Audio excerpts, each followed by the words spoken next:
Hello everyone, and welcome to my General Hospital official channel. I hope everyone is having a wonderful day. Before we begin, please hit the subscribe button and give this video a thumbs up. The Thursday, October 10th spoilers for General Hospital show that Christina Corinthos Davis told Anna Devane that she knew what she was doing and that she didn't need an attorney there. Christina affirmed that she could recall everything completely at this point and that she had driven away from the cemetery that evening. As Anna was asking Christina to confirm the type of car she drove, Michael Corinthos interrupted and ended the questioning. Christina complained about Michael stalking her after he disclosed that he had used a tracker on her phone to determine her whereabouts. Michael, however, continued to act like a protective brother since he didn't want Christina to complicate the matter further. Martin Gray in Pentonville showed Alexis Davis a photo taken by his private investigator of Carly Spencer entering Jack Brennan's room. Though Martin pretended that it was their only option, Alexis wasn't sure whether it would be sufficient to refute the alibi Carly had provided Sonny. When Martin tried to present Anna the fresh evidence at her office door, Harrison Chase turned him away and advised him to speak with the FBI. Diane Miller prodded Jason Morgan at the coffee shop to get Sonny Corinthos to confess for Alexis's sake, but Jason informed her that Sonny had already made plans to turn himself in. Jason was upset about the circumstance because he didn't want Sonny to go to jail and because Carly might have to pay for Sonny's protection. Carly was left reeling when Sonny told her he was going to confess and that she could go down with him. Carly refused to go with Donna Corinthos and leave the country without facing extradition, despite Sonny's strong encouragement to do so. Sonny contacted Diane to start negotiating a deal for him after Carly decided she would have to stay and fight the accusations. Subsequently, Sonny assured Jason that he would confess to any FBI demands as long as no one else was held accountable for what had occurred to John Jagger Cates. Laura Collins, who believed Lucky Spencer might save Lulu Spencer now that he was home, gave him an impassioned embrace at the GH Chapel. Laura was devastated to hear that Lucky had admitted he wasn't a suitable liver donor for Lulu. Laura, on the other hand, didn't hold Lucky responsible and, in the end, begged for his assistance in saying goodbye to Lulu.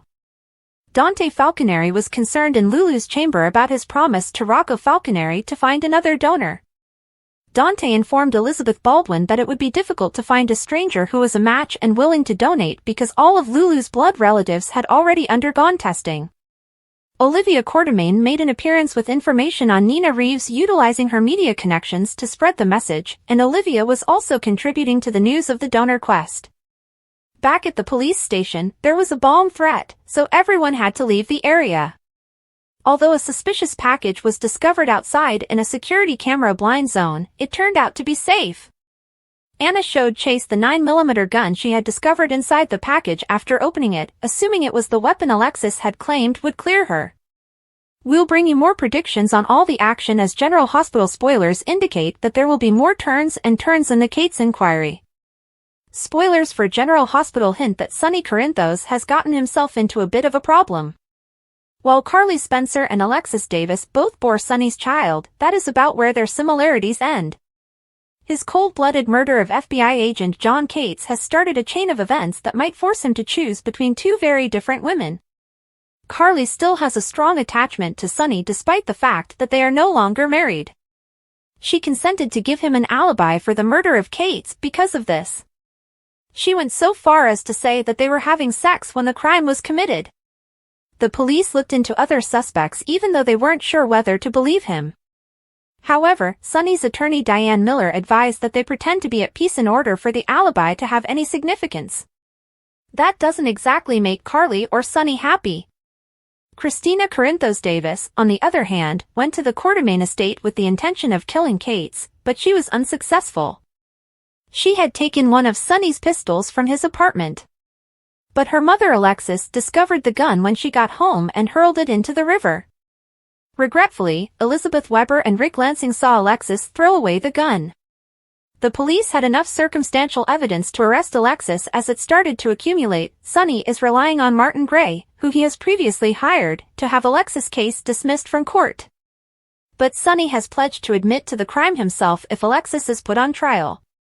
If he does that, Carly will also be held accountable because she knowingly told a falsehood and provided Sonny with an alibi. If Sonny does not take the required actions to liberate Alexis, Carly can very well end up behind bars. Thus, it might come down to picking between Carly and Alexis. Is Martin able to clear Alexis's name? Or will Sonny have to admit to killing someone? If Sonny admits to the crime, what would happen to Carly then? Keep an eye on General Hospital, which airs on ABC during the week. You never know what will happen in Port Charles. The most recent General Hospital teasers are available on soaps.com and run from Monday, October 14th, through Friday, October 18th. Holly has some explaining to do, and Sasha is about to receive the kind of news that hits a person like a freight train. Tracy and Laura have time to reflect, but Molly and Christina end up at odds once more. Will she depart or stay? Today, Alexis will discover what the stars have in store for her. Will Dante also compromise his morality in order to save Sonny from prison? Dex is always willing to listen when someone needs to chat. Terry's availability to Elizabeth when she needs someone to chat to makes her happy. The subject? Naturally, Lucky. Rick Lansing is about to give Curtis one hell of a surprise. Brad has never been one to follow others' lead and back off, but today he takes a really brave step. Meet the woman who is Chad Duell's true love. What will Drew think of the offer that Ned is about to make him? And what role does Michael's temptation have in all of this? Although it's clear that Tracy adores Brooke Lynn, the elder woman never lets a small matter like fondness get in the way of business. Is that the reason behind the women's disagreements? Sam gets news that has the potential to alter lives. Isaiah, the new guy in town, is eager to get started. Explore the beautiful adventure and romance of Laura Wright and Wes Ramsey. Anna is taken aback by Brennan's move. How? Using a surprise attack. Elizabeth and Portia are having trouble solving a puzzle. Will Jordan have some romance at last?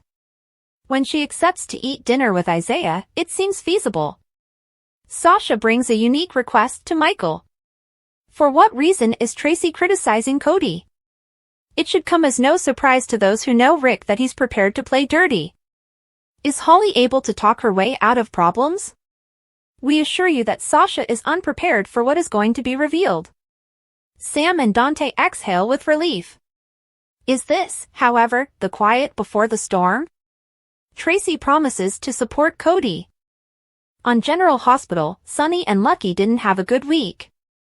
As Sonny prepared to go to prison to keep Alexis from being prosecuted for the murder he committed, Lucky received the news that he was powerless to help his sister. The most important query is if Dante will betray his badge in order to save his father. Ironically, Cates came back to Port Charles with the intention of eliminating Sonny for good, and it appears that he could have been successful. To obtain what he desired, Sonny had to murder him. I hope he's content in the hereafter. Amazingly, a gun that matched the one Alexis had been spotted getting rid of materialized in a brown box outside the PCPD as Sonny prepared to confess in order to save Alexis. Naturally, Sonny and Jason were talking about how this lost gun needed to turn up in order to save Alexis the day before. So, fabricated proof? The serial numbers matched Sonny's missing gun, which might clear Alexis, Anna said on Friday's episode. Obviously, those statistics were manipulated with. Apart from the shocking revelation that Sonny intended to confess, what? Accept accountability for one of his numerous transgressions? Diane also instructed Jason to get Sonny to give himself in by betraying him. Diane is aggressively opposing Sonny. Who would have guessed that this day would come? Naturally, Sonny was already going to confess, but their talk gave Jason one of his best experiences in a long time. Stone Cold bemoaned the fact that Sonny and Carly's fate is more important than his own, and that he should have killed Cates when he had the chance. Diane corrected him, telling him that his life is just as valuable as anyone else's and that his sons wouldn't want to hear their father say that. Diane, you tell him, please. It has been annoying and, to be honest, repulsive that Jason prioritizes Carly and Sonny over Sam, himself, and his own kids. The most shocking moment, however, may have occurred on Friday's episode when Dante contemplated compromising his morals, his badge, and his police work to advise Sonny against confessing because the PCPD possessed information that may clear Alexis, which they were withholding in the hopes that he would come forward. Whoa! So, Dante is another person who is assisting Sonny in getting away with murder once more. I never imagined that today would come. Hopefully, Dante decides against it. We are not going to know until Monday. Still, a perplexing question. Why would Sonny have to confess if he and Jason had set up the gun's appearance at the PCPD? Did someone else provide the fake firearm? Who, if so? Or is Sonny leading everyone to believe that he is going to admit to doing some kind of ruse? Since coming back to Port Charles, Lucky's tale has gotten a little better, but his behavior has been appalling. He hasn't exactly proved that he has learned anything or grown, from destroying Bobby's diner to pleading with Jason for assistance in getting back to Africa. Not yet, anyhow. I predicted last week that Lucky wouldn't be able to return Valentine and Charlotte by giving Lulu a portion of his liver. Olivia turning to Nina to tell people about Lulu means that Valentine will eventually hear about it, right? Given that Ethan was also identified as not being a match, Charlotte is the last blood relative who could assist Lulu. The reunion between Aiden and Lucky was finally shown to us, and I'm relieved that Aiden's story hasn't been changed. His coming out to his father and Lucky's acceptance of him as his son were heartwarming and perfectly executed. This added to Lucky's frustration when he felt like running away again. But he's not going to run away once he's reunited with Laura. Laura practically forced him to stand by her side in the event that they had to bid Lulu farewell. It was great to see them again, and I appreciated her comment that she always knew he would need to leave Port Charles in order to prosper, but that he would come back when needed most. Seeing Lucky's flashbacks has also been a lot of fun. Thus, Jason and Anna's kiss will remain in Africa for the time being. Vegas, where do they think they kissed? Is a kiss for New Year's Eve in order for them? The news of Steven Weber's comeback broke this week. Liz's comment that he was finally out of prison hinted at this. But considering that Scott Reeves and his wife Melissa reside in Nashville and that he has been concentrating more on his music in recent years, I'm shocked that he is taking on the job again. That's the reason it's just a passing appearance. Violet, poor Violet, was suspended from school for hitting the school bully. Violet, congratulations. An uncommon experience for most adults in Port Charles, you have had to face the repercussions of your choices. It was hilarious when Tracy and Violet had a conversation on how to confront bullies, in French, no less. With several of the newer stars, Jane Elliott has recently worked her magic on screen. When Lucas and his Aunt Ava did eventually get back together, despite their rough beginnings, they appeared to have decided to try not to be as aloof as they had been since Julian's passing and Lucas's departure from Port Charles. I'm happy that Ava will now have additional family in the area. Additionally, I'm becoming quite fond of Van Hansen's interpretation of Lucas. Can we all do a joyful dance now that Brad exposed Portia's attempt to blame him for manipulating Heather's test results? Oh, I am so excited for their next chat. Brad will no longer hear Portia lecture him about honesty, morality, or integrity. Now that we've had 2 weeks without Drew, we should finally see Ned confront him about the kiss with Willow the following week when he returns. Hey Drew, Ned definitely has a suggestion for you regarding ELQ's CEO. That concludes my reflections, assessments, and forecasts for this week. Participate and add yours in the space provided below. Laura Wright of General Hospital honored her longtime partner Wes Ramsey's birthday last weekend. The ABC soap veteran also posted a very special message for her handsome fella on Sunday. She frequently refers to her partner as her handsome fella in her posts. Oh, I'm so happy you were born. Wright said. Life is a wonderful journey with you in it. Love you baby, Ramsey said in response to the greeting happy birthday baby. I'm grateful for yet another fantastic day in the greatest game of life. In addition to the lovely message, the actress provided 2 stunning pictures. The first features the birthday kid, who is positioned on a bench and has his arms outstretched to showcase the amazing surroundings. In the second, the pair was posing for pictures next to the river's side, amidst snow-capped mountains. Finola Hughes, Ramsey's previous co-star, also wished him a happy birthday in the comments section, and some viewers even expressed the wish that he could bring Peter back to Port Charles. He said, "Today has been another beautiful day filled with love, laughter, gratitude, and fun. You have a happy birthday, my love." I appreciate everything that you have done. I love that we get to share it all with you, Kimba, and I love you too. We also wish Ramsey a happy birthday and hope to meet him again during the day. Because empathy can soften comprehension, and once that happens, forgiveness might also occur.